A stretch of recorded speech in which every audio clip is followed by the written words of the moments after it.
Ouais, pourquoi pas, hein, sur un malentendu, ça peut marcher.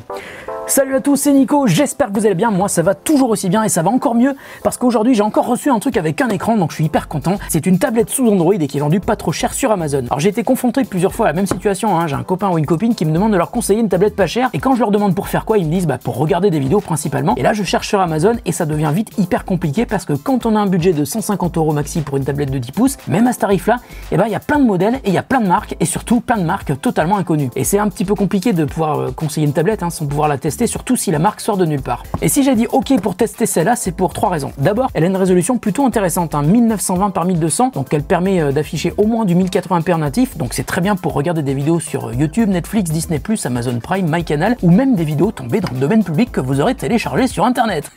Ensuite, c'est une dalle 10 pouces IPS, donc avec normalement une assez bonne qualité d'image. Et enfin, on peut étendre sa mémoire de stockage jusqu'à 160 Go grâce au port micro SD intégré, c'est-à-dire qu'on peut rajouter une carte de 128 Go au maximum, en plus des 32 Go de stockage intégré. Donc ça fait plusieurs bonnes raisons qui rendent cette tablette plutôt intéressante, du moins sur le papier. Elle semble assez bien adaptée pour regarder des vidéos et ça me plaît beaucoup parce que clairement, pour regarder des films ou des séries, on n'a pas forcément besoin d'un ordi, Une tablette, ça suffit largement. Donc je vais me concentrer principalement sur cette partie, mais j'en profiterai pour tester le reste de la tablette évidemment, et je vous dirai donc ce que j'en pense. Allez, unboxing. C'est pas parce qu'elle coûte 149 €, voire même un peu moins, qu'on va pas faire de la SMR. Allez, c'est parti, comme les grands.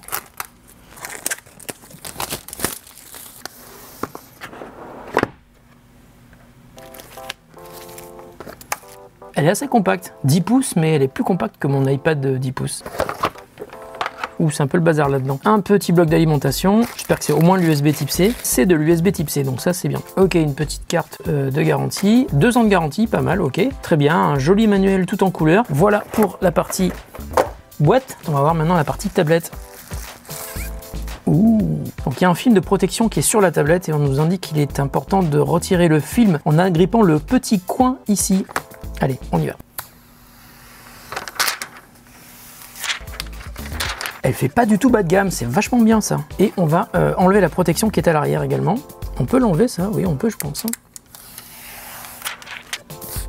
Plutôt joli Il y avait une protection sur la partie appareil photo. Il y a un appareil photo à l'arrière avec un flash LED. C'est assez rare sur une tablette quand même. Et si je bascule vers le haut, on a le port USB type C. Ici, on voit le slot pour la carte micro SD. Et là, on a un petit bouton pour reset, le moins et le plus pour le volume. Et ici, le bouton pour l'allumer. Et si je regarde à l'avant, alors déjà, j'ai mis plein de traces de doigts. Donc ça, c'est moyennement cool. Bravo Nicolas. On a aussi une caméra pour l'avant. Oh, regardez, c'est intéressant ça. Il y a apparemment 2 haut-parleurs. Donc ça serait une tablette qui serait stéréo. Encore mieux pour regarder des vidéos si on n'a pas de casque. Donc la face arrière est plutôt jolie, je vais pas dire que c'est du haut de gamme, mais en tout cas ça fait pas du tout bas de gamme. Ça c'est bien. Alors je vais l'allumer et je vais laisser allumer. Ouh, il y a une petite vibration. Dragon Touch. L'écran n'est pas hyper lumineux, j'espère qu'on peut régler cette luminosité parce que pour l'instant c'est pas vraiment hyper lumineux quoi. Bon là, vous le voyez pas avec la caméra du haut, mais je peux vous le dire. D'accord, j'ai compris. Si, elle est très lumineuse, mais l'angle de vision n'est pas génial. Et si je fais ça, c'est beaucoup moins lumineux d'un coup. Si on regarde bien en face, c'est lumineux, mais si on a un angle de vision qui est un petit peu comme ça sur le côté ou sur le bas, c'est pas très lumineux. Donc on va configurer la tablette. Donc on est en France, commencer. Je me connecte à mon réseau Wi-Fi. Ouh, ça me plaît ça. Il me propose de copier mes données depuis un appareil Android. Je vais chercher mon Google Pixel 4 XL, bougez pas. Bah quoi, vous faites jamais le ménage chez vous? Bah moi oui. Bon, ça y est, j'ai récupéré mon Google Pixel 4 et parce que c'est une tablette Android sous Android 9, je peux importer mes données d'un smartphone Android. Donc voilà, on va récupérer la sauvegarde de mon smartphone Android. Voilà, configurez votre appareil, suivant. Ok, ce sont les bonnes formes, on valide. Donc je vais peut-être pas tout récupérer, pas les SMS, mais les paramètres de l'appareil. J'accepte tout, je suis hyper gentil. Voilà, je récupère mes données en provenance de mon Google Pixel 4 XL. Alors il y a l'assistant Google évidemment, et ça y est, voilà, elle est en train de télécharger mes applications. Comme je vous disais tout à l'heure, je suis pas pile en face évidemment parce que si je me mets pile en face, vous n'allez pas voir la caméra du haut. En revanche, en n'étant pas pile en face, on n'a pas un angle de vision qui est vraiment optimal et j'ai l'impression que la luminosité est très basse. Mais si je fais ça, évidemment, ça va beaucoup mieux. Donc elle a un angle de vision qui est pas parfait quoi. Pour regarder des vidéos, c'est bien, mais il faut être apparemment pile en face. Je vais quand même essayer de vérifier si on peut monter encore la luminosité. on n'était pas au max. Ah là ça va beaucoup mieux. Ok, elle a une bonne luminosité mais un angle de vision qui est assez moyen. En revanche, le haut-parleur est très très puissant. Là je vais pas faire le test de la navigation pour voir si c'est fluide ou pas parce qu'elle est en train d'installer toutes mes applications. Bon déjà première impression sur la tablette, je trouve que la prise en main est plutôt bien. Alors quand on la tient comme ça en format vertical, il y a du grip sur les côtés, elle ne glisse pas donc ça c'est plutôt bien parce qu'on risque pas de la faire tomber. Et quand on la tient en mode paysage, bien sûr on n'a pas les grips sur les côtés parce qu'ils sont que en haut et en bas. Les bords sont suffisamment larges pour mettre les doigts sans toucher l'écran, donc on va dire c'est classique, c'est correct. En revanche, ce qui est bien, c'est que la tablette est assez compacte, c'est-à-dire qu'on n'a pas des bords hyper larges comme sur un iPad par exemple, ou sur certaines tablettes Android, j'ai déjà vu ça et c'était assez moche. Et puis globalement, la finition a l'air vraiment assez sympa. C'est pas du haut de gamme, mais c'est pas du tout du bas de gamme non plus, hein, ça c'est clair. En revanche, ça rame un petit peu parce qu'elle est en train d'installer toutes mes applications, donc je vais attendre qu'elle ait fini d'installer toutes mes applications avant de vous donner un avis sur la fluidité de la tablette. Ce que je peux faire dès maintenant, c'est me connecter sur Netflix pour voir la qualité de l'image. Alors là, on est sur la page d'accueil de Netflix, je trouve que c'est, on va dire, plutôt pas mal. On est en 1080p sur l'image, ça se voit. Tiens, je vais monter le son pour voir si on est vraiment stéréo comme je pensais tout à l'heure.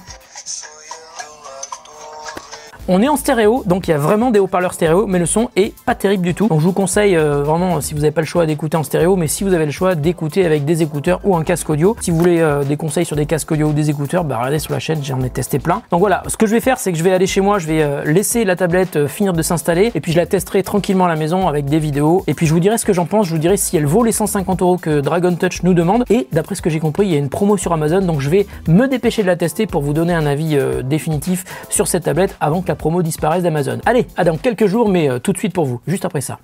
Bon, et bien finalement, ça n'aura pas duré longtemps, hein. Ça fait une semaine que je teste la Dragon Touch Max 10. J'ai plein de choses à vous dire et on va commencer par les points positifs. Alors tout d'abord, je vous confirme, l'écran est de très très bonne qualité, aussi bien pour la définition de l'image que pour le rendu des couleurs.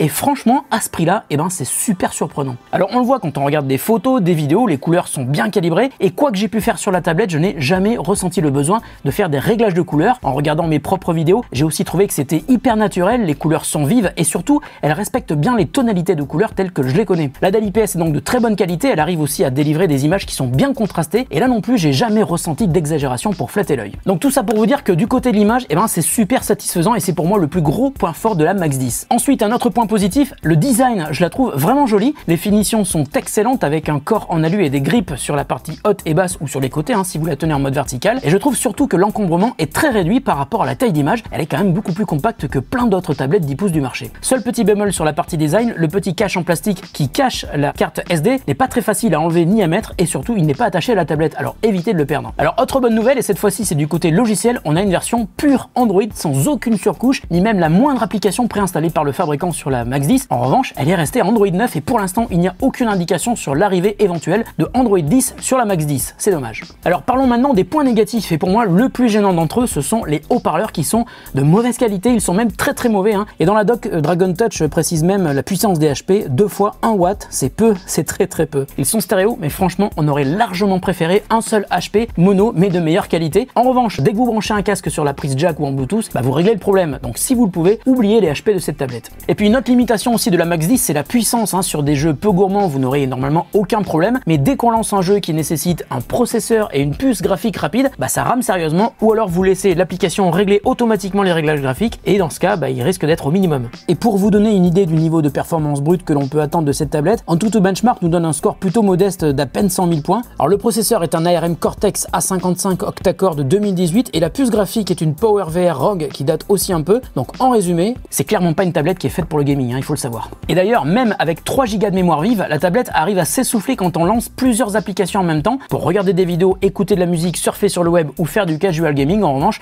vous n'aurez aucun problème. Alors un autre point sur lequel il faudra quand même éviter de trop lui faire confiance, c'est la partie photo et vidéo. Alors ça peut dépanner, mais c'est vraiment pas terrible et surtout c'est très très lent. En revanche, si vous voulez faire des visios en zoom, ça suffira largement. Et puis finalement, le seul truc cool sur la partie photo, la tablette hérite de l'application native de Google pour faire des photos. Alors l'application native d'accord, mais c'est celle de Android 9 évidemment. Et puis dernier point à signaler, alors c'est pas vraiment un point négatif, mais c'est pas son point fort non plus, c'est l'autonomie. Si vous regardez des vidéos hors connexion, et je l'ai fait pendant des heures, vous pouvez compter sur environ 5 à 6 heures de batterie, suivant le niveau de luminosité que vous avez réglé sur votre film. Donc prévoyez une batterie externe si vous voyagez. Et puis la mauvaise nouvelle, c'est que malgré la présence d'une prise USB Type C, il n'y a aucune recharge rapide au programme. Alors la Dragon Touch Max 10 est vendue 149 € sur Amazon, et il y a en ce moment une promo qui vous permet de la payer encore 20 € de moins, donc on peut l'avoir pour 129 €. Donc je vous l'ai dit, s'il y a bien un usage pour laquelle elle est très à l'aise, c'est pour regarder regarder des vidéos, l'écran est de très bonne qualité. En revanche, n'oubliez pas, le casque en filaire ou en Bluetooth est quasiment indispensable. Donc si cette tablette vous intéresse, je vous mets un lien dans la description de la vidéo pour l'acheter sur Amazon. Voilà, la vidéo est terminée, j'espère qu'elle vous aura intéressé, surtout si vous cherchez une tablette pas trop chère. On se retrouve très bientôt pour une autre vidéo qui n'aura sans doute rien à voir avec celle-ci. Salut à tous et encore une fois,